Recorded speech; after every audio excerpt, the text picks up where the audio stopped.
Hello दोस्तों, नमस्कार। Welcome to my channel. कैसे हो आप सब? तो चलो शुरू करते हैं आज की कहानी। एक बार किसी नगर में एक राजा रहता था। वो जो राजा है उसका उसके वजीर पे बहुत ज़्यादा विश्वास था। मतलब कहते हैं एक टाइम के लिए राजा अपने बेटे पर शक कर सकता था लेकिन वजीर पे नहीं। अब इस विश्वास को पाने के लिए भी वजीर ने भी पूरे 30 साल राजा की खिदमत में लगा दिए थे। और वजीर ने इन 30 सालों में जो भी राजा के लिए डिसीजन लिया वो कभी भी उसको हार का सामना नहीं करना पड़ा। मतलब वो जो भी उसने डिसीजन लिए बिल्कुल अच्छे साबित हुए। अब इन सब बातों के लिए वजीर को थोड़ा लॉस भी उठाना पड़ता था। एक तो ये कि वो कभी अपनी फैमिली को टाइम नहीं दे पाता था। दूसरा, उसको राजा को थोड़ा दिखाने के लिए, राजा को खुश रखने के लिए बहुत सारे लोगों के साथ दुश्मनी भी मोल लेनी पड़ती थी। और महल में भी बहुत सारे लोग थे जो राजा और वजीर के रिलेशन से खुश नहीं थे। वो सोचते थे कि इन दोनों की इतनी अच्छी बॉन्डिंग कैसे है, राजा इन पे इतना विश्वास कैसे कर लेता है। तो कहते हैं कुछ लोग तो खिलाफ होते ही है। तो इसीलिए महल के अंदर भी बहुत सारे लोग राजा की नज़रों में उसको गिराना चाहते थे। वो प्रयत्न करते रहते थे लेकिन वो दुर्भाग्यवश कभी सफल नहीं हो सके। लेकिन कहते हैं कि टाइम जो अब पूरा वोलेटाइल है, कभी तो चेंज होगा ही। कभी तो वो लोग अपने काम में इतनी लगन से लगे हैं, कभी तो वो सक्सेस होंगे। तो जो वजीर है वो तो राजा की खिदमत में लगा रहता था, राजा को खुश करने के लिए प्लान बनाता रहता था। मतलब निगाहें रखता था कि कहीं कहीं से कुछ पूरा ना हो जाए। मतलब राजा को बिल्कुल सेफ जोन में रखता था, उसी के लिए वो लगा रहता था। उसने ध्यान नहीं दिया कि महल के अंदर क्या हो रहा है।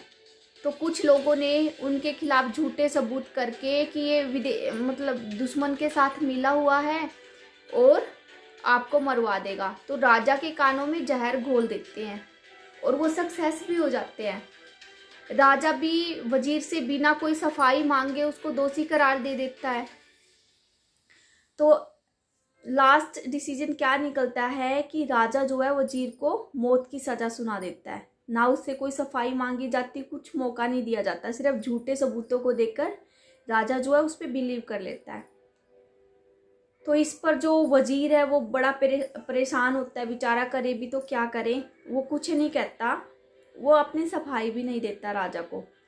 लेकिन हाँ, वो उस टाइम पे जो मौत की सज़ा थी उसको कैसे सुनाते थे। जो कल्प्रिट होता था उसको कुत्तों के आगे, जंगली शिकारी कुत्ते होते थे उनको डाल देते थे। वो शिकारी कुत्ते उस पर लपक पड़ते थे, नोच के खा जाते थे। ये उस टाइम पे प्रावधान था मौत की सज़ा का। तो वजीर ने कहा कि महाराज, आपने मुझे मौत की सज़ा सुना तो दी है, लेकिन मेरा एक आखिरी इच्छा समझ लो आप, मेरा एक निवेदन है आपसे। राजा बोला, बताओ क्या है। उसने कहा कि मैंने जो लोगों से उधार लिए थे पैसे वगैरह, उनका हिसाब किताब मैं चुकता करना चाहता हूँ। मुझे 10 दिन की मोहलत दे दो। जो मेरी ज़मीन जायदाद है मैं अपने बच्चों में बराबर बराबर हिस्सों में बांटना चाहता हूँ।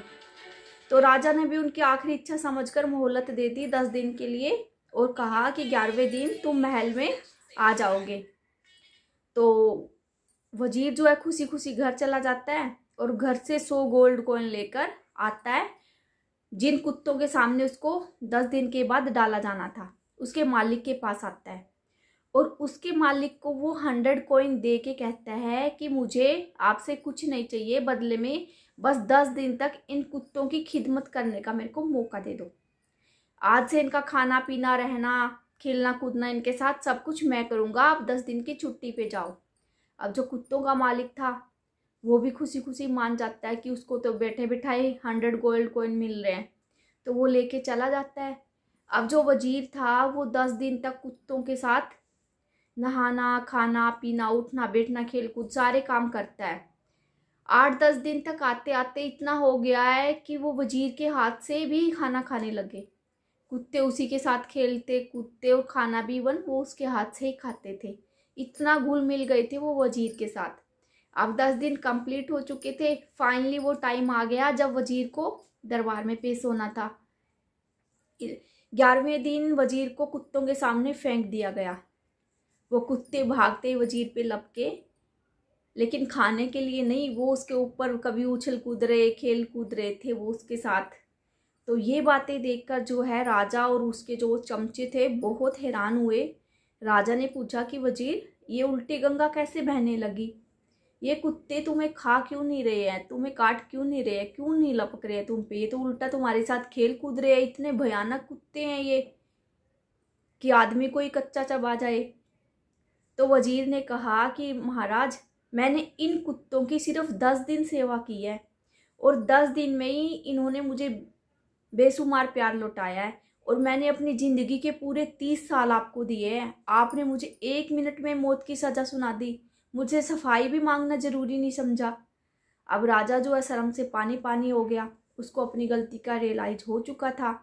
उसने वजीर को वापस उसका सामान सहित उसका पद वापस लौटा दिया, और वो जो चमचे थे जिन्होंने राजा के कान में जहर घोला था, झूठे वो बनाए थे, जो झूठे सबूत बनाए थे, उनको भी राजा ने उनका फैसला भी वजीर को करने को कहा कि वजीर, ये तुम्हारे गुनहगार हैं, तुम जो चाहो इनको सज़ा सुना दो।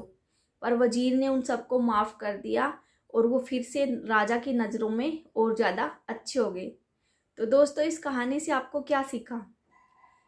इस कहानी से हमें यही शिक्षा मिलती है कि जब भी हम बुरी तरह से फंस गए हो, सबूत भले ही झूठे हो, सच्चे हो, हमारे खिलाफ हो या हमारे फेवर में हो, जब भी हम बुरी तरह से फंस जाते हैं तो हमें शब्दों की सफाई से नहीं, एक्शन करके कुछ कदम उठाना चाहिए। कहते हैं कि एक्शन का रिएक्शन, वो एक्शन ही है जो उस टाइम के हालात को बदल सकता है। उस टाइम की सच्चाई हमसे कोई सुनना पसंद नहीं करता, कोई हमारे ऊपर बिलीव नहीं करता, इसलिए ऐसा प्रोप्रेक्टिव एक्शन लो जिससे लोगों को आप पर बिलीव हो जाए। वजीर की सफाई भी राजा ने नहीं सुनी, तो कोई भी नहीं सुनता उस टाइम पे। उस टाइम पे कहते हैं कि कुछ ऐसा कर जाओ जो आपको इनोसेंसी आपकी प्रूव कर जाए। आई होप आपको मेरी ये कहानी जरूर पसंद आई होगी।